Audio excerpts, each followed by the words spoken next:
శ్రీకృష్ణ కథాసుధలోకి స్వాగతం సుస్వాగతం. అయితే మనము ఎన్నో జన్మల నుంచి జన్మ తీసుకుంటూ ఉన్నాం. ఎన్నో కోట్ల సంవత్సరాల నుంచి జన్మ తీసుకుంటూ ఉన్నాము.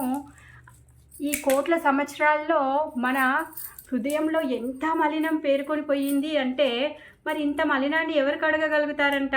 ఇప్పుడు బాగా మన బట్టల్ని మాసగొట్టుకొని వచ్చేసాం. వచ్చిన తర్వాత మరి ఆ బట్టలు పిండాలి అంటే ఎవరు పిండుతారు? అమ్మ పిండినా భార్య పిండినా కూడా ఏంటి ఇంత చూసుకోకుండా ఇంతగా మురికి చేసుకున్నారు, ఎవరు పిండుతారు అనుకున్నారు అనే పిండుతారు, అంతే కదా. అంతేకాని అలా కాకుండా ఏమీ అనకుండా మెచ్చుకొని ఏమీ నొచ్చుకోకుండా పిండుతారా ఎవరైనా? పిండరు. మరి మనం కోట్ల జన్మల నుంచి మన హృదయంలో అనంతమైన మలినము కూరుకొని పోయింది. మరి ఈ మలినాన్ని అంతా ఎవరు పిండాలి? ఎవరు కడగాలి? దాన్ని ఎవరు కడుగుతారు అంటే, ఎవరైతే సుహృతులు ఉన్నారో, అంటే మనని ఏమీ అనకుండా మనని నొచ్చుకోకుండా మన యొక్క బాగోగులు కోరుకునేవాడు ఎవరంటే అతను ఎప్పుడు మనకి అతి సమీపంలో మన హృదయంలోనే ఉంటాడు. పరమాత్మ రూపంలో తను మనకి సంకేతాలు ఇస్తూనే ఉంటాడు. కాకపోతే మనము ఆయన వైపు మళ్ళీ చూడట్లేదు. ఎందుకంటే వేరే సైడ్ చాలా బిజీగా ఉన్నాం కదా. అంటే మనం వాట్సాప్లో ఇన్స్టాగ్రామ్లో ఎంత బిజీగా ఉన్నామంటే వేరే వాళ్ళని మళ్ళీ చూడలేనంత బిజీగా ఉన్నాం. అలానే ఇప్పుడు మన హృదయంలో ఉన్నటువంటి పరమాత్మని కూడా మనం మళ్ళీ చూసేంత బిజీగా, చూడనంత బిజీగా ఉన్నామన్నమాట. అలాంటప్పుడు భగవంతుడు ఏం చేస్తూ ఉంటాడు అంటే, ఆయన యొక్క అనుచరులని పంపిస్తూ ఉంటాడనమాట. హృదయంలో పరమ గురువుడు, పరమ నిర్దేశకుడు, తర్వాత ఆయనే పరమాత్మ. మన శరీరాన్ని మన ఆత్మని రెండు కలిపి నడిపించేది అతనే. మనకు అన్నీ ఇచ్చే సంకేతాలన్నీ ఇచ్చేది కూడా అతనే. ఆ విధంగా బాహ్యంగా కూడా ఒక గురువుని పంపిస్తాడు, ఆచార్యులను పంపిస్తాడు.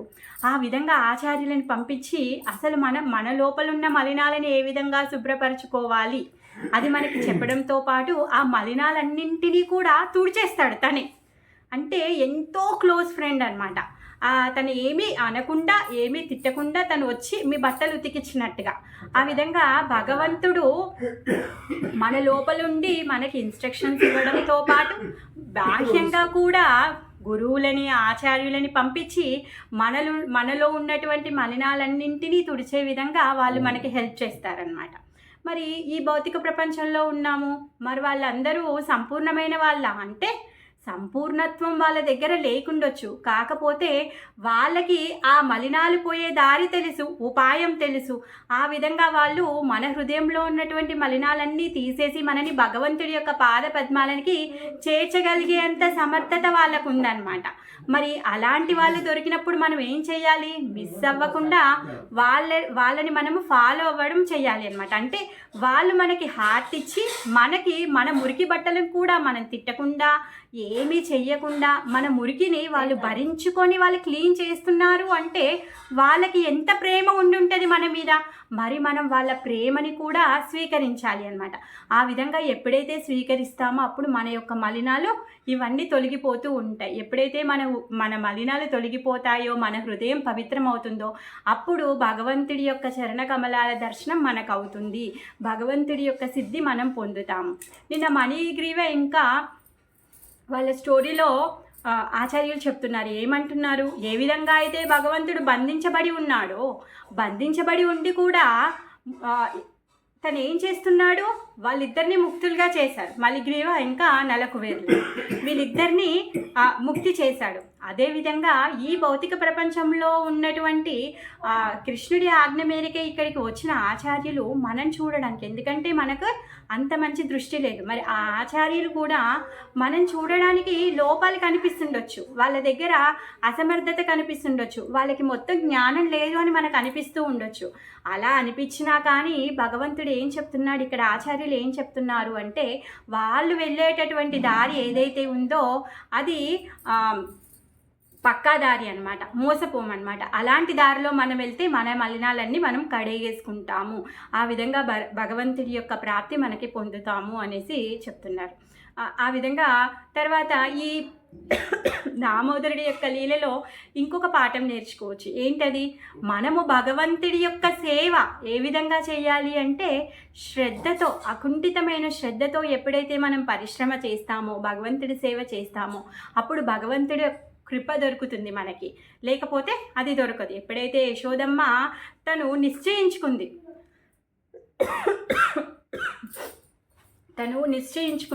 ఎలా అయినా సరే నేను ఈరోజు కృష్ణుడిని రోటికి కట్టేస్తాను అనేసి, అలసిపోయింది. అయినా కానీ తను వదలదలుచుకోలేదు.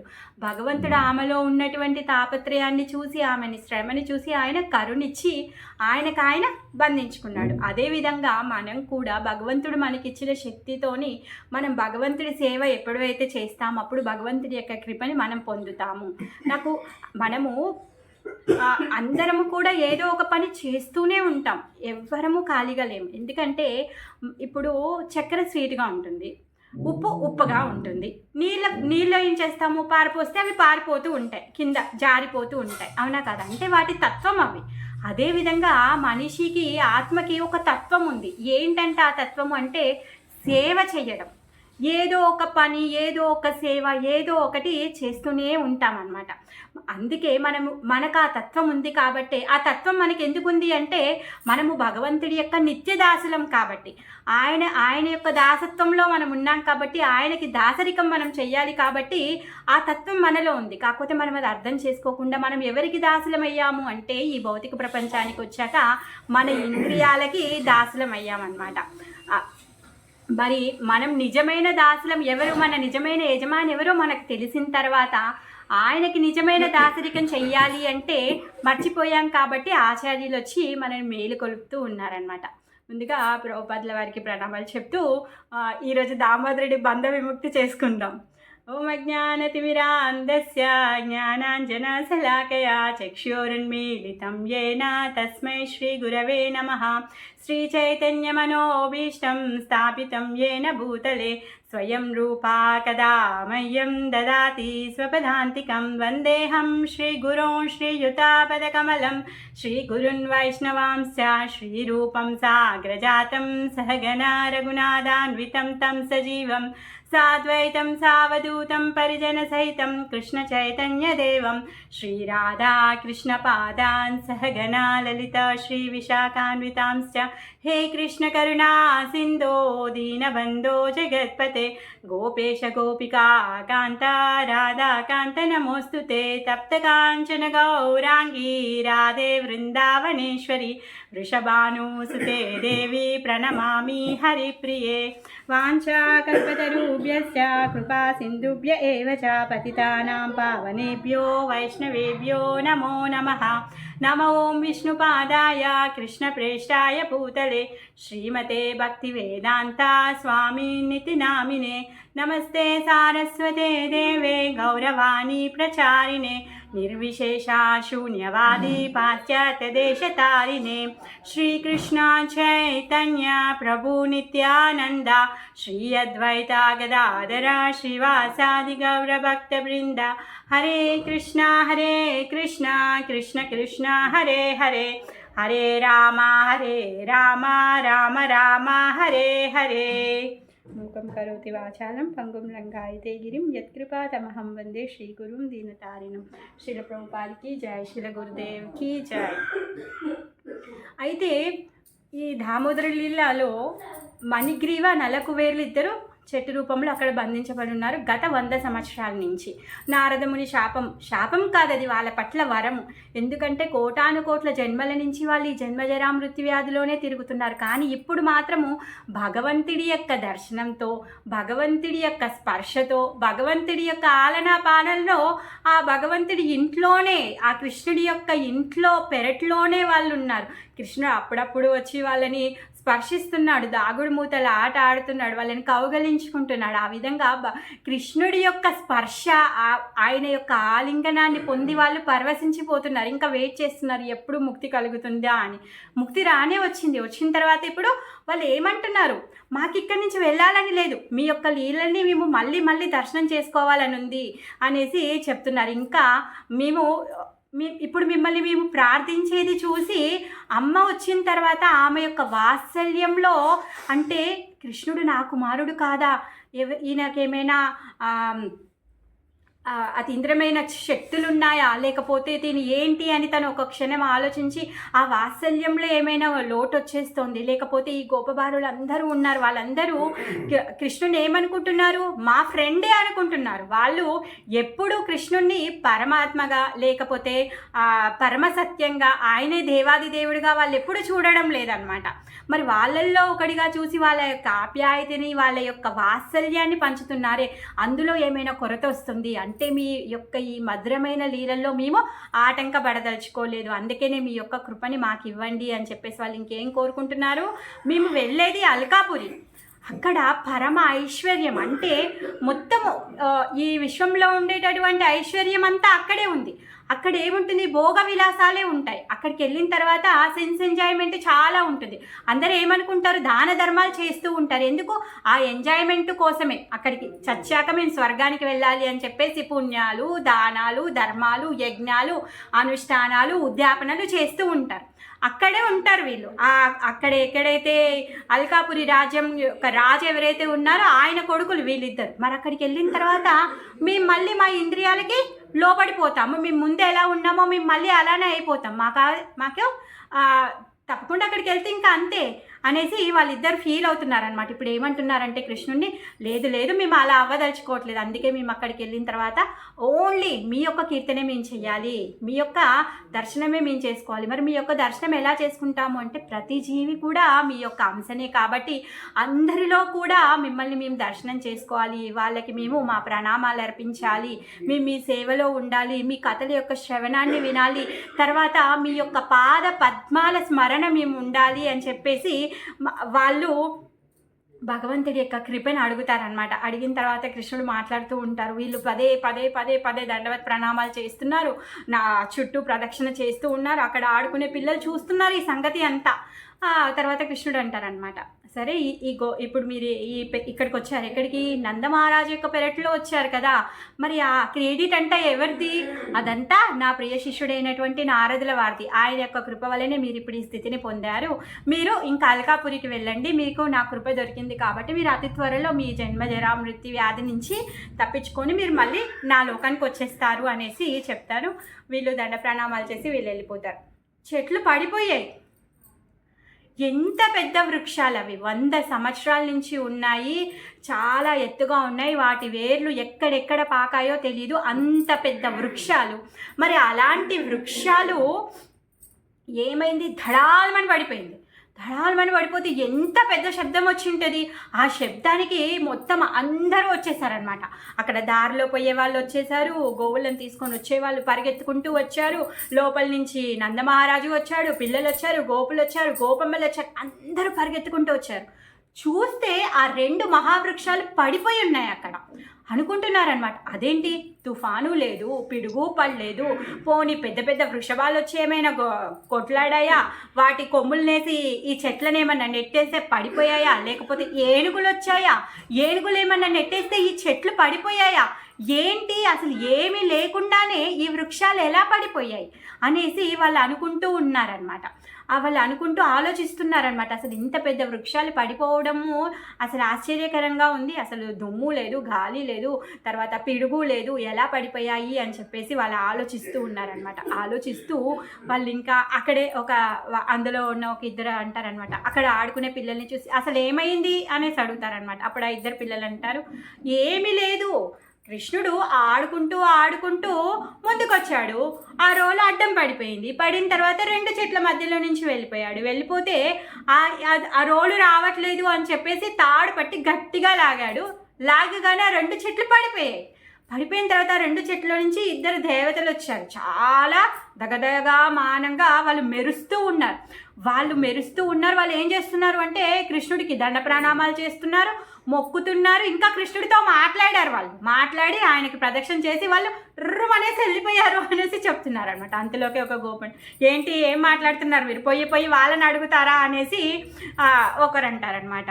తర్వాత ఇంకొకరు అంటారు, కాదు వాళ్ళు చెప్పేది నిజమే అయ్యుండొచ్చు అని ఇంకొకరు అంటారనమాట. అప్పుడు నందమహారాజు ఇవన్నీ మాటలు విని నవ్వుకుంటాడనమాట. ఎందుకు నవ్వుతాడు, ఆ రోజు గర్గముని నామకరణ చేసిన రోజు ఏం చెప్పాడు, నా కొడుకు ఎంత గొప్పవాడవుతాడు అనేసి అడిగినప్పుడు గర్గముని ఏం చెప్తారు, తను ఏమంటారు, మీ యొక్క ఈ కృష్ణుడు ఎవరైతే ఉన్నారో అందరిని ఆకర్షించేవాడు ఆ విష్ణు యొక్క లక్షణాలతో సమంగా ఉంటాడు, ఆ విష్ణు యొక్క లక్షణాలు ఇంకా కొంచెం అటు ఇటుగా ఉంటాయి ఈయనకి అనేసి చెప్తాడు. 1 సెకండ్.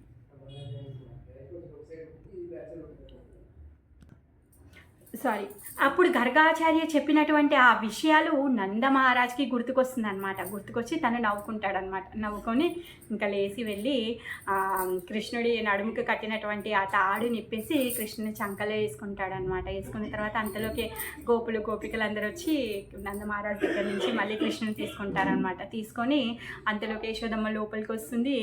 అందరూ ఇంకా కృష్ణుడిని ఎత్తుకొని, కృష్ణుడు మళ్ళీ ఆ విష్ణు యొక్క దయ వల్ల ఏమీ అవ్వలేదు, ఆ చెట్లు ఆయన మీద పడినుంటే ఎంత ఘోరమయ్యేది, అవి అలా పడిపోయాయి కాబట్టి కృష్ణుడు ఇటు సైడ్ ఉన్నాడు కాబట్టి సరిపోయింది, మళ్ళీ భగవంతుడి యొక్క కృప మన మీద ఎంతో ఉంది అని చెప్పేసి అలా మాట్లాడుకుంటూ అందరూ వెళ్తూ ఉంటారనమాట. అక్కడ ఉన్న వాళ్ళందరూ కృష్ణుడికి జయ జయ చెప్తూ చప్పట్లు కొడుతూ ఉంటే కృష్ణుడు కూడా వాళ్ళందరినీ చూసి ఆయన కూడా చప్పట్లు కొడుతూ ఉంటాడనమాట.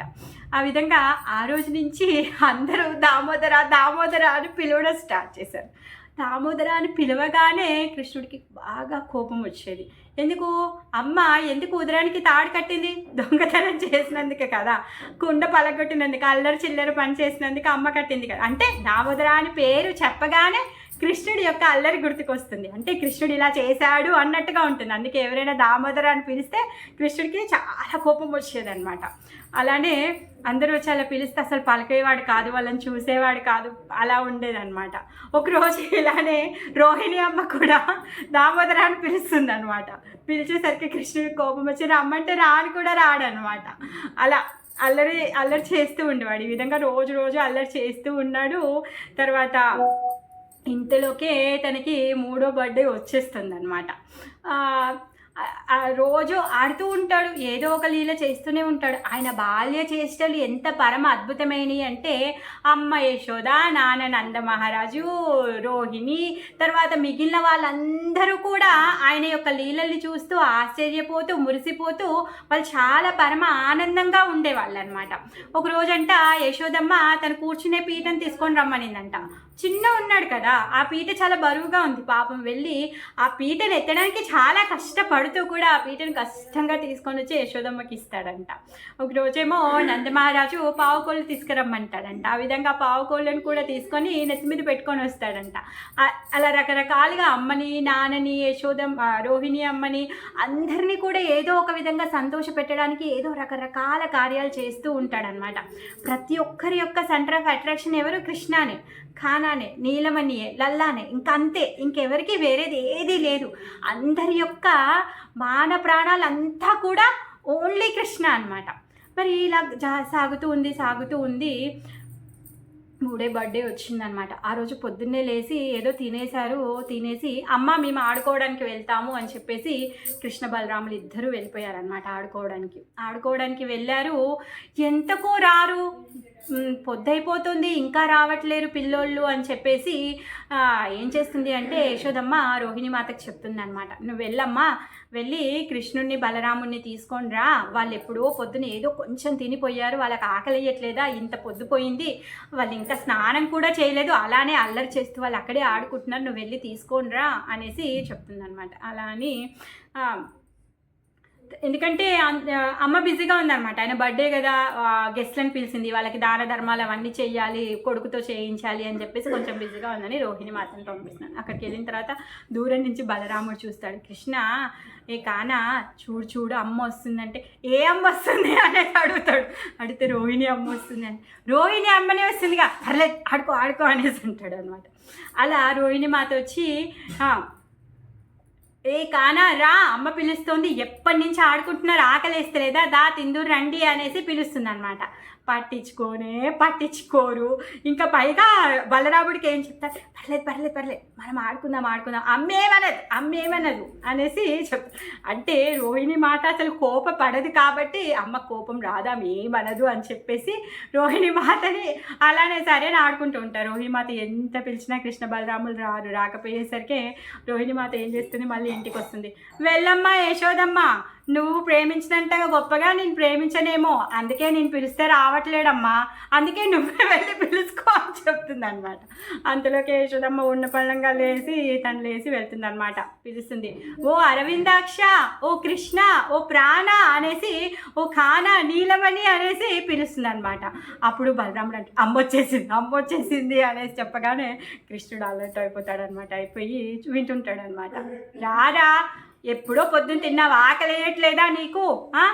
రా, అలసిపోయావు కదా, స్నానం చెయ్యాలి కదా, దా, ఈరోజు నీ పుట్టినరోజు, అందరు బ్రాహ్మణులను పిలిచాను, వాళ్ళకి గోదానం ఇవ్వాలి, రా అనేసి పిలుస్తుంది అనమాట. పిలువగానే ఇంకా బలరాముడు పద పద పద, అమ్మ కోపం వచ్చేస్తుంది, పద పద అనేసి అనేలోపు కృష్ణుడు కూడా సరే సరే వెళ్దాము అని చెప్పేసి రెడీ అవుతాడనమాట.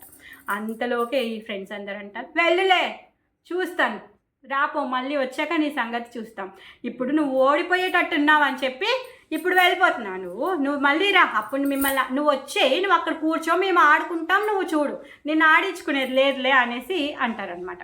అప్పుడు అనగానే కృష్ణుడు మళ్ళీ అయ్యో సాయంత్రం వస్తే నన్ను ఆడించుకోరేమో అని చెప్పేసి తను ఏం చేస్తాడు అంటే మళ్ళీ వెనకకి తిరిగి మళ్ళీ వెళ్ళిపోతాడనమాట. మళ్ళీ యశోదమ్మ చూస్తుంది అనమాట. ఓ ఎదుకుల నందన రా, ఓ రామ రా, నీ అనుజుడిని తీసుకొని రారా అని చెప్పి పిలుస్తుంది అనమాట. పిలుస్తుంది. రాకపోయేసరికి యశోదమ్మే నడుచుకుంటూ వెళ్ళి ఇద్దరిని 2 చేతులతో పట్టుకొని తీసుకొని వస్తూ ఉంటుంది అనమాట. వాళ్ళేమో సరే నువ్వు వెళ్ళు అన్నట్టు చూస్తూ ఉంటారు, వీళ్ళు వెనకకి తిరుగుతూ నడుచుకుంటూ వస్తారనమాట. ఏంటిరా, నువ్వేమైనా సామాన్యమైన పిల్లోడివా, వీధి పిల్లోడివా, అంటే రోడ్లో తిరిగేవాడి లాంటి వాడివా, నువ్వేమైనా చూడు వాళ్ళందరూ ఎంత బాగా స్నానం చేసి నగలు వేసుకొని ఎంత బాగా తయారయ్యారు, నువ్వు చూడ ఎలా అయ్యావు, మట్టిలో దుమ్ములో ధూళిలో మునిగిపోయి ఉన్నావు, ఆకలి లేదు, ఇల్లు లేదు, ఎప్పుడు అనగా నువ్వు ఇంట్లో నుంచి వచ్చావు, నీకు ఏంటి నువ్వు ఇలా తయారయ్యావు, ఇంకా ఈరోజు నీ పుట్టినరోజు, నీ కోసమని నాన్న వెయిట్ చేస్తున్నాడు, మీరు వస్తే కానీ తినననేసి, మీరేమో ఇలా చేస్తున్నారు అనేసరికి అప్పుడు కృష్ణుడు సరే అని చెప్పేసి అమ్మతో వచ్చేస్తాడనమాట. ఇంకా అమ్మ కృష్ణ బలరాములు ఇద్దరిని తీసుకొని వచ్చి వాళ్ళిద్దరికి రుద్ది స్నానం పోసి వాళ్ళిద్దరికి మంచి బట్టలు వేసి నగలు వేసి వాళ్ళిద్దరిని అందంగా తయారు చేస్తుంది అనమాట. తయారు చేసిన తర్వాత ఈ వచ్చిన బ్రాహ్మణులందరికీ వాళ్ళకి ఆతిథ్యాన్ని ఇచ్చేసి కృష్ణుడితోని దాన ధర్మాలు చేయిస్తుంది అనమాట. చేయించి వాళ్ళు వెళ్ళిపోతారనమాట. ఈ విధంగా కృష్ణుడి యొక్క బర్త్డే మంచిగా సెలబ్రేషన్ చేసుకుంటారు. అసలు నందమహారాజు వాళ్ళ ఇంట్లో వేడుకంటే మొత్తం గోకులం అంతా అక్కడే ఉంటుంది. ఇంకా స్పెషల్గా చెప్పుకోవాల్సిన అవసరం లేదు. ప్రతి పండుగకు చూస్తూనే ఉన్నాము, తోరణాలు కడుతూనే ఉన్నారు, సాన్పి చల్లుతూనే ఉన్నారు, అక్షంతలు చల్లుతూనే ఉన్నారు, కలశాలు పెడుతూనే ఉన్నారు, అందరు వస్తూనే ఉన్నారు, తింటూనే ఉన్నారు, వెళ్తూనే ఉన్నారు. సో అది కామన్. ఇంకా ఆ విధంగా అయిపోతుంది. అయిపోయిన తర్వాత ఈ నందమహారాజు యొక్క ఈ బ్రదర్స్ ఉన్నారు కదా, నంద, ఉపనంద, నందన, ఈ ముగ్గురు ఏం చేస్తారు అంటే మిగిలిన వాళ్ళందరినీ పిలుస్తారనమాట. మిగిలిన వాళ్ళందరినీ పిలిచి ఒక పెద్ద మీటింగ్ పెట్టబోతున్నారు. ఎందుకు, అందరినీ పెద్ద గోపులు అందరినీ ఎవరైతే ఉన్నారో సీనియర్ వాళ్ళందరినీ పిలిచి అక్కడ కూర్చోబెట్టి, అరుగు మీద కూర్చోబెట్టి పెద్ద ఇంపార్టెంట్ మీటింగ్ అనమాట, పేరెంటల్ మీటింగ్. ఏమంటున్నారంటే కృష్ణుడు వచ్చినప్పటి నుంచి ఏదో ఒకటి జరుగుతూనే ఉంది. ఫస్ట్ ఆ పూతన మేడం వచ్చింది, తర్వాత ఎంత పెద్ద షట్కం, అది ఎడ్ల బండి, అది కూడా పడిపోయింది. తర్వాత ఆ గాలి రాక్షసుడు వచ్చాడు, వాడు ఎంత పైకి ఎత్తుకొని వెళ్ళాడు కృష్ణుణ్ణి. మన అదృష్టం బాగుంది కాబట్టి ఆ గాలి రాక్షసుడు బండ మీద పడి చనిపోయాడే, కానీ మన పిల్లోడికి ఏమీ అవ్వలేదు. ఆ విష్ణు యొక్క కృప మన మీద అపారమైన కృప ఉంది, అందుకే మనం ఎప్పటికప్పుడు రక్షింపబడుతూనే ఉన్నాం. ఇప్పుడు చూడు, ఆ 2 మహావృక్షాలు, ఎంత పెద్ద వృక్షాలు ఢమేల్మని పడిపోయాయి. పిడుగు లేదు, గాలి లేదు, ఏనుగు లేదు, ఏమీ లేదు, అలా పడిపోయాయి. ఇన్ని విధాలుగా భగవంతుడు మన మీద కృప ఉంది కాబట్టే ఆ విష్ణు కృప వల్లనే కృష్ణుడికి ఏమీ అవ్వట్లేదు, అలా రక్షింపబడుతూ ఉన్నాడు. అయినా ఇప్పుడు ఇక్కడ ఏదో ఒక హల్చల్ నడుస్తూనే ఉంది, ఏదో ఒక ఆటంకం వస్తూనే ఉంది. అందుకే మనం ఏం చేయాలి, ఇప్పుడు మనం ఇక్కడి నుంచి ఖాళీ చేసి వెళ్ళిపోవాలి అనేసి అనుకుంటున్నారనమాట. ఖాళీ చేసి వెళ్ళిపోవాలంటే ఓన్లీ నందమహారాజు ఒక్కడే వెళ్తాడా? కాదు, మొత్తం గోకులంలో ఉన్న వాళ్ళందరికీ కూడా ధన ప్రాణ మన ఎవరు, కృష్ణనే. మరి కృష్ణుడు లేకుంటే వాళ్ళందరూ ఉంటారా? ఉండరు. కాబట్టి ప్రతి ఒక్కరు కూడా వాళ్ళు ఏం చేస్తున్నారు, వాళ్ళ పొలాలు ఉన్నాయి, వాళ్ళ ఇల్లులు ఉన్నాయి, అవన్నీ కూడా వదిలేసి కృష్ణుడి యొక్క రక్షణే వాళ్ళకి లక్ష్యం. కృష్ణుడు చాలా బాగుండాలి, ఆయన రక్షణ కోసమే వాళ్ళు ఆలోచిస్తున్నారనమాట. యాక్చువల్గా చెప్పాలంటే అందరినీ రక్షించేవాడు కృష్ణుడే. కాకపోతే వీళ్ళందరూ ఏమనుకుంటున్నారు, మేము ఈయనని బాగా చూసుకోవాలి, ఈయన మా ధన ప్రాణ మనాలు అని చెప్పేసి వీళ్ళు అనుకుంటున్నారు. ఆ విధంగా ఇప్పుడు కృష్ణుడి రక్షణ భారాన్ని వీళ్ళ తల మీద ఎత్తుకొని వీళ్ళు ఏం చేస్తున్నారంటే ఉన్న పలంగా వాళ్ళ ఊరినంతా వదిలేసి వెళ్ళిపోవాలి అని అనుకుంటున్నారనమాట. అందులో చిన్న తమ్ముడు ఎవరంటే నందన. ఈ నందన ఆయన ఏంటి అంటే మల్ల యుద్ధం నేర్చుకుంటూ ఉంటాడు, అంటే మల్ల యుద్ధం ప్రాక్టీస్ చేస్తూ ఉంటాడు అనమాట. బాడీ బిల్డర్ అనమాట ఆయన. ఇంకందరు కలిసి ఒక డిసిజన్కి వస్తారనమాట.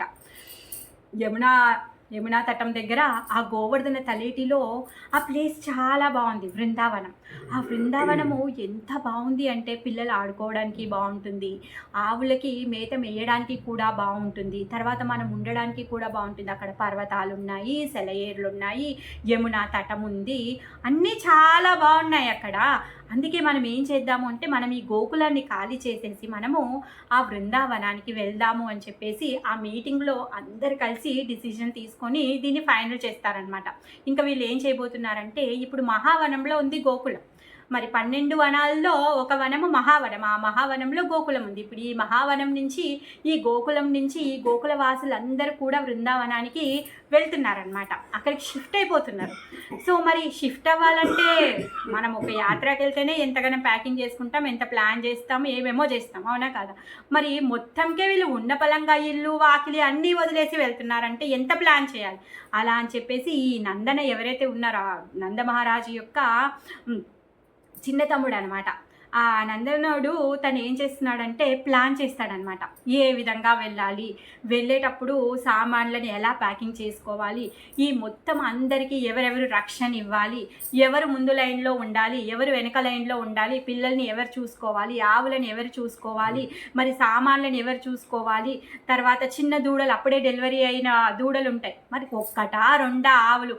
నందమహారాజు వాళ్ళ ఇంట్లోనే 9 లక్షల ఆవులు ఉంటే మిగిలిన గోకులంలో ఉన్న వాళ్ళ ఇళ్ళల్లో ఎన్ని ఆవులు ఉంటాయి, అవునా కాదా? మరి ఆవుల్లో ఏదో ఒకటి ఇంటూనే ఉంటుంది, ఏదో ఒకటి జరుగుతూనే ఉంటుంది, ఎవరో ఒకరు డెలివరీ అవుతూనే ఉంటుంది, అలా నడుస్తూనే ఉంటుంది కదా.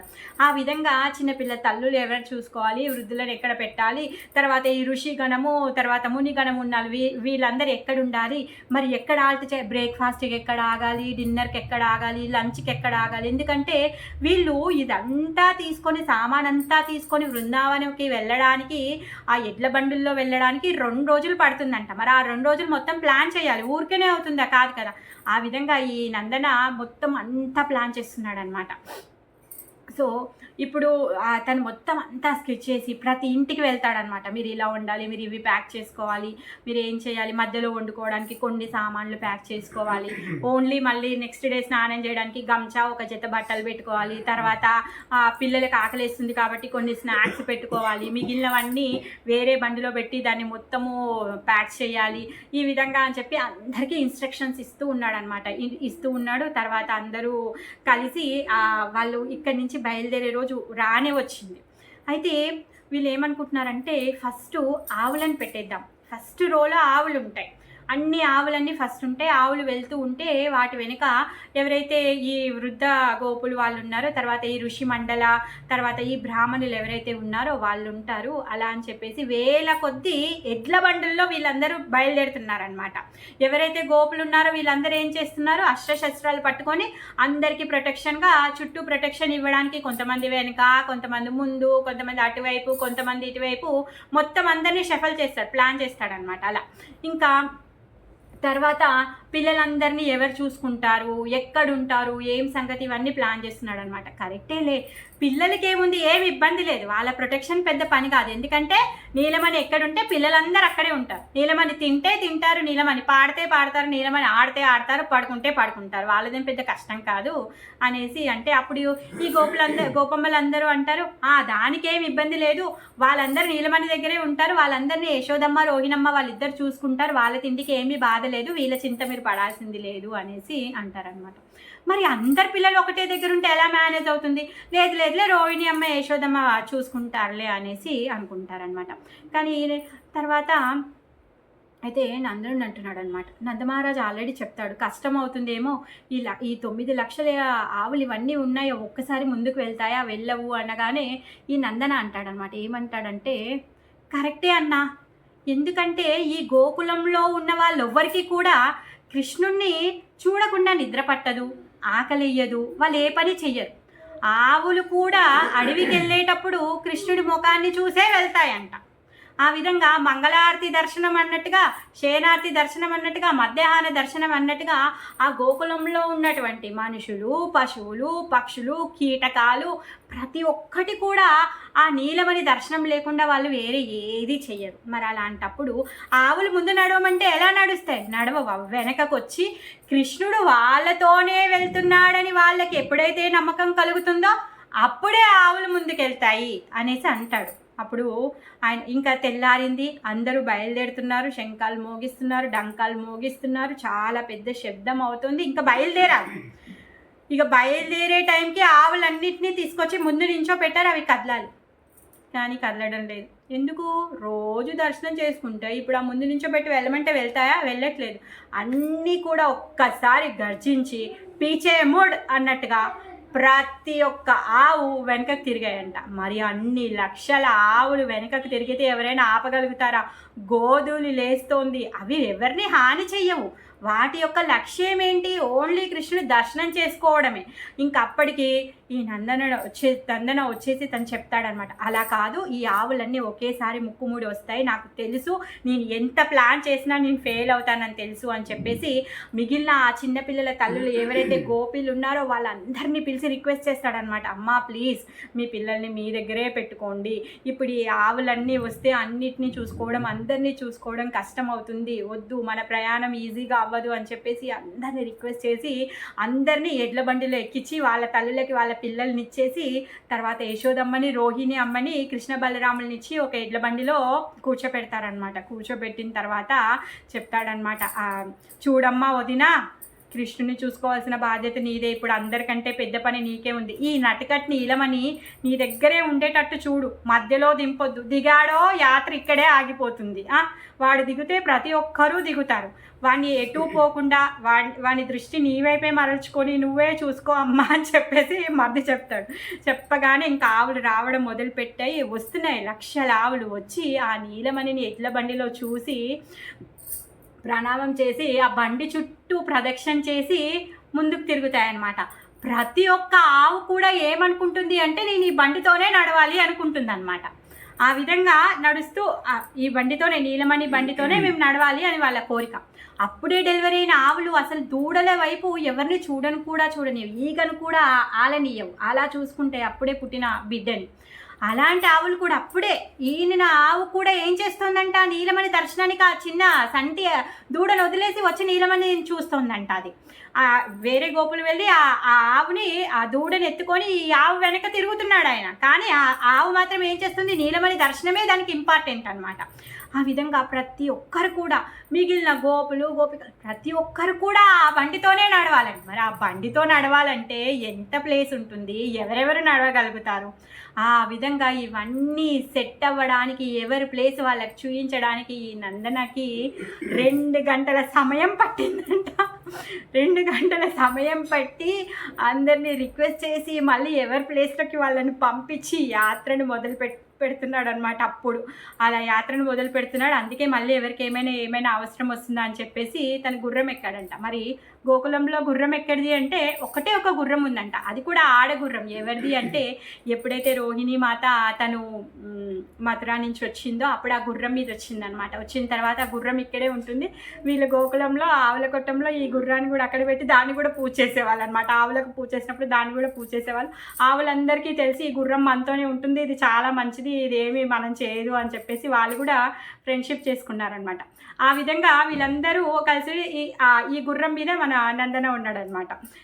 ఇక మన యాత్ర స్టార్ట్ అయింది. అయితే ముందుగా ఆవులు వెళ్తున్నాయి, రక్షణ దళం వెళ్తోంది, తర్వాత వృద్ధులు వెళ్తున్నారు, తర్వాత ఋషిగణం వెళ్తోంది, మునిగణం వెళ్తోంది, బ్రాహ్మణులు వెళ్తున్నారు, దాని తర్వాత సామాన్లు వెళ్తున్నాయి మధ్యలో, తర్వాత గోపికలు వెళ్తున్నారు, దాని వెనక నుంచి మళ్ళీ ఇంకా కొన్ని బండ్లు వెళ్తున్నాయి, దాని వెనక గోపులు మళ్ళీ రక్షణ దళంగా ఉన్నారు.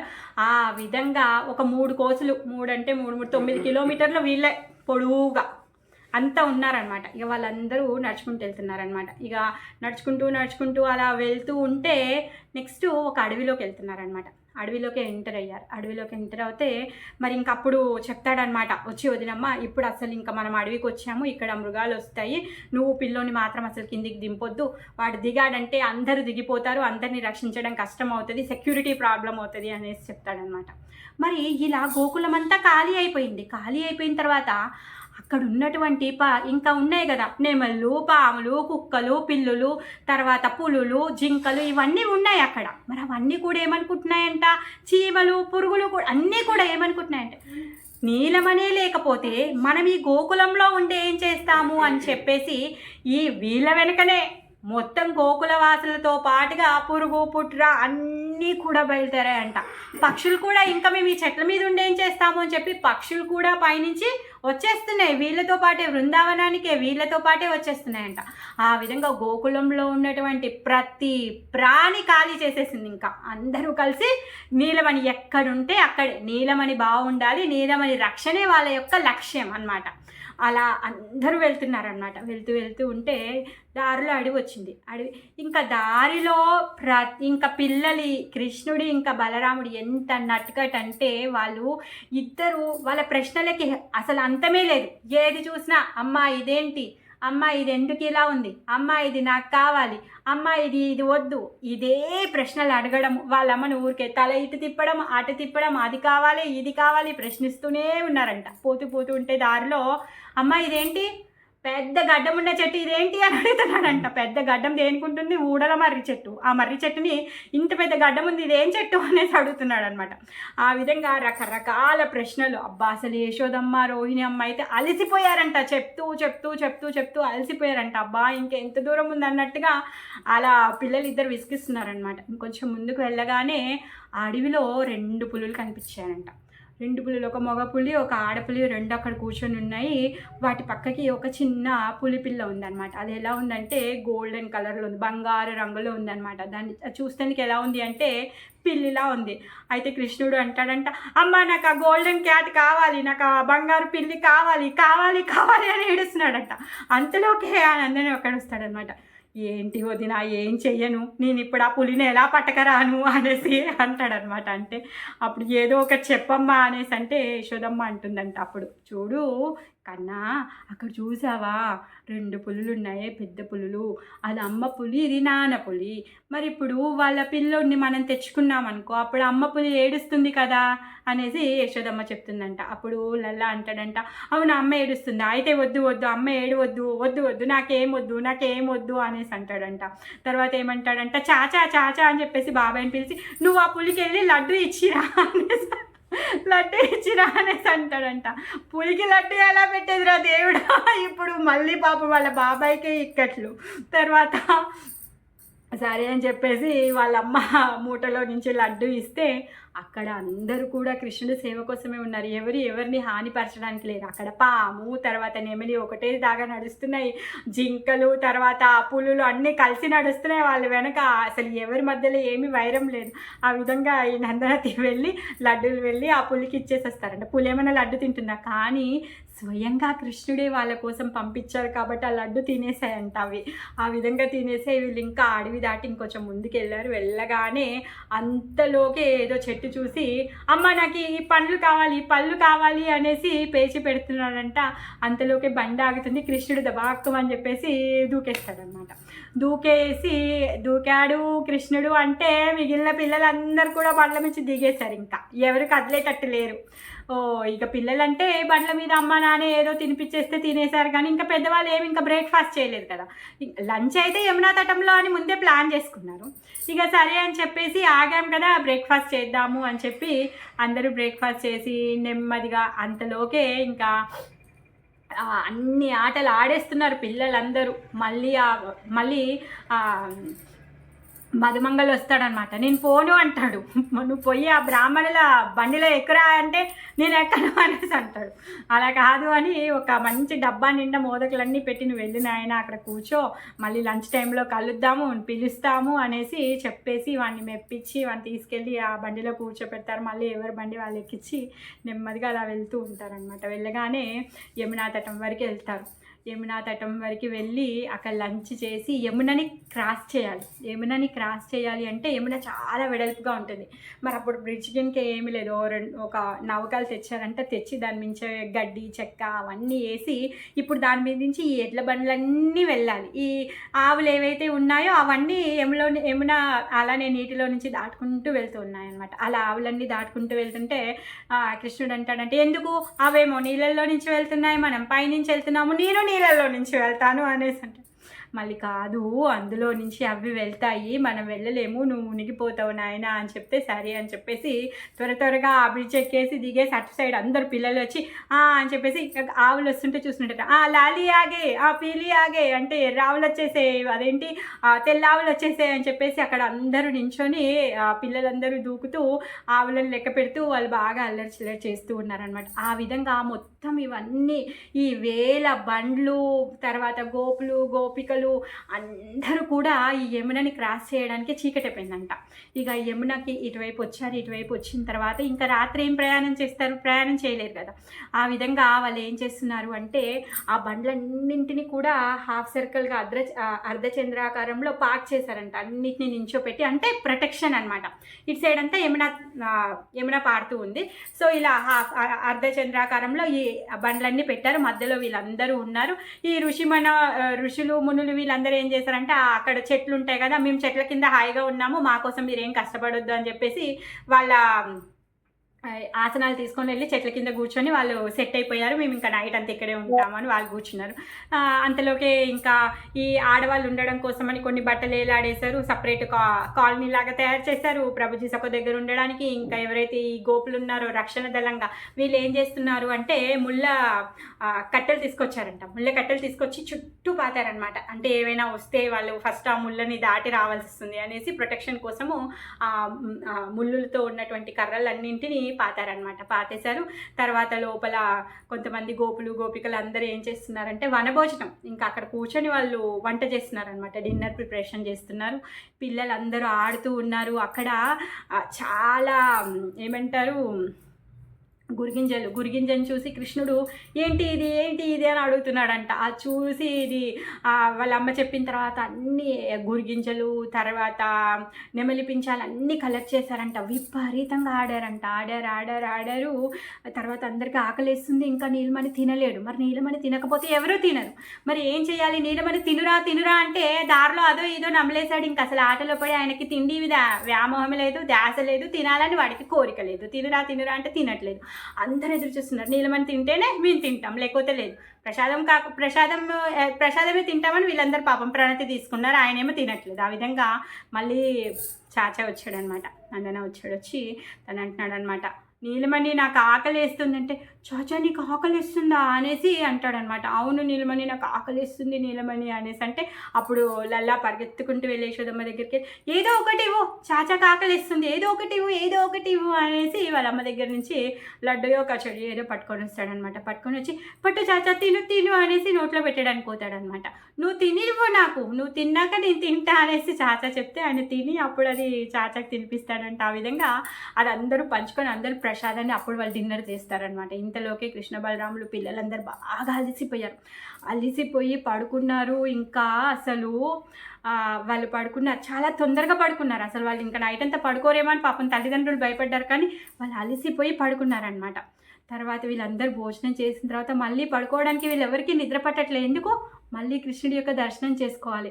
అందరూ కూడా వచ్చి కృష్ణుడిని దర్శనం చేసుకుంటున్నారంట, కృష్ణ బలరాముల్ని. ఆ రామ శ్యామ ఇద్దరు ఎంత అద్భుతంగా ఉన్నారంటే వాళ్ళు పడుకుంటే కూడా పరమ అద్భుతంగా ఉందంట వాళ్ళ దర్శనం. కృష్ణుడు వాళ్ళందరినీ మంచిగా గట్టిగా పట్టుకొని పడుకున్నాడంట.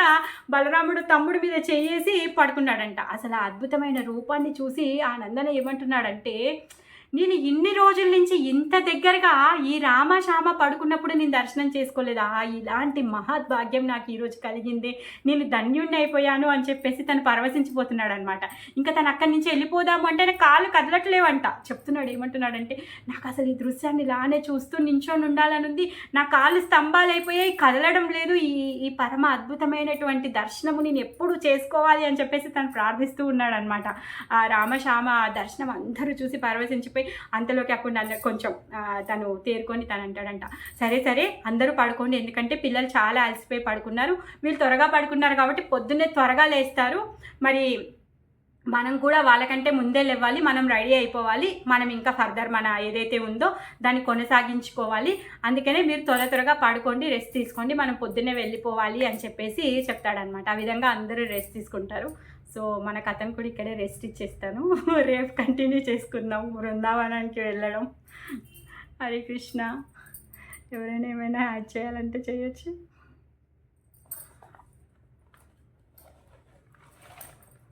మాతాజీ బృందావనంలో మాలో ఇప్పుడు మధురలో కంసడి ఇది ఉంది కదా ప్యాలెస్, అది ఏంటంటే తర్వాత ఇప్పుడు వీళ్ళు వెళ్ళిన బృందావనం ఎదర్ సైడ్ ఆఫ్ యమునానా? యమునాకి అవతల సైడ్ ఏమో బృందావనము, ఇవతల సైడ్ ఏమో మథుర.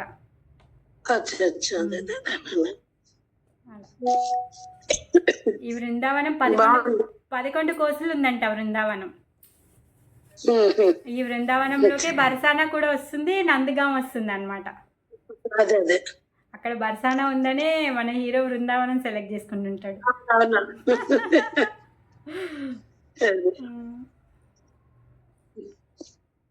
Thank you Mataji. హరే కృష్ణ. హరే కృష్ణ. హరే కృష్ణ మాతాజీ. హరే కృష్ణ మాతాజీ. ప్రణామాలు, దండవత్ ప్రణామాలు. కృష్ణ మాతాజీ ప్రణామాలు. హరే కృష్ణ. హరే కృష్ణ. ఎంత మంచిగా చెప్తున్నట్టే అంత లీనమైపోతున్నాం మేము. హరే కృష్ణ మాతాజీ. హరే కృష్ణ కృతిక. హరే కృష్ణ. కృష్ణుడు లీలలే అలా ఉన్నాయి, మనం లీలం చేస్తున్నాయి. అందరికీ ధన్యవాదాలు ఇంతసేపు ఓపికగా విన్నందుకు. మళ్ళీ రేపు 7ంటికి బృందావనాన్ని చేరుకుందాం.